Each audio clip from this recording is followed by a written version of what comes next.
Malta rnexxielha tinnegozja ftehim aktar b'saħħtu waqt laqgħa tal-Kunsill tal-Ambjent tal-Unjoni Ewropea li tlaqqat tlieta fil-Lussemburgu biex jiddiskuti elementi leġislattivi tal-pakkett Fit for 55.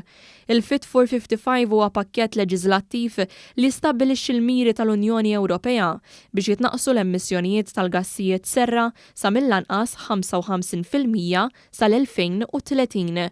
Fi stqarrija mill-Ministeru għall-Ambjent, l-Enerġija u l-Intrapriża ftit sigħat wara li ntemmet il-laqgħa tal-Ministri Ewropej li damet madwar 17-il siegħa sa sigħat bikrin tal-4 filgħodu, intqal kif Malta ddefendiet bi sħiħ il-pożizzjoni tagħha biex tikseb ftehim aħjar minn dak li kienet jiġi oriġinarjament propost. F'kumment ma' One News mal-wasla tagħha lura f'pajjiżna, il-Ministru responsabbli mis-settur tat-tibdil fil-klima Mirjam Dalli tenniet li Malta irnexxielha tinnegozja pakkett finanzjarju b'saħħtu li se jgħin lil pajjiżna jimxi aktar lejn ekonomija li ma tħammitx u bekk jintlaħqu l-miri ambizzjużi ta' pajjiżna.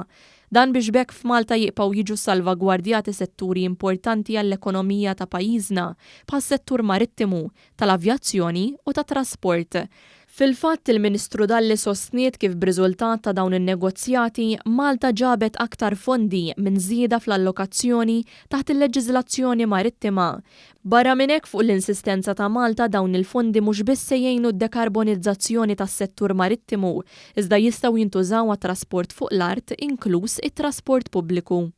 Fejn jidħol l-avjazzjoni rajna li nkunu qegħdin nġibu regoli apposta għal gżejjer bħal tagħna ħalli id-differenza fil-prezz bejn il-fuel li jintuża bħalissa u dak li jissejjaħ Sustainable Aviation Fuel ikun kopert ukoll finanzjarjament. Fil-waqt li l-Ministru Mirjam Dalli esprimiet sodisfazzjon għar-riżultati miksuba, saħqet li Malta se tkompli timbotta l-pożizzjoni tagħha waqt in-negozjati li jmiss biex jintlaħaq qbil bejn il-Kummissjoni Ewropea, il-Parlament Ewropew u l-Kunsill Ewropew. Hemmhekk rajna li ninnegozjaw biex inġibu aktar dħul lejn pajjiżna biex inkunu nistgħu ninvestu aktar f'teknoloġija li tenna innaqsu tniġġis sew fil-qasam marittimu, però anki fil-qasam ta' trasport fit-toroq tagħna.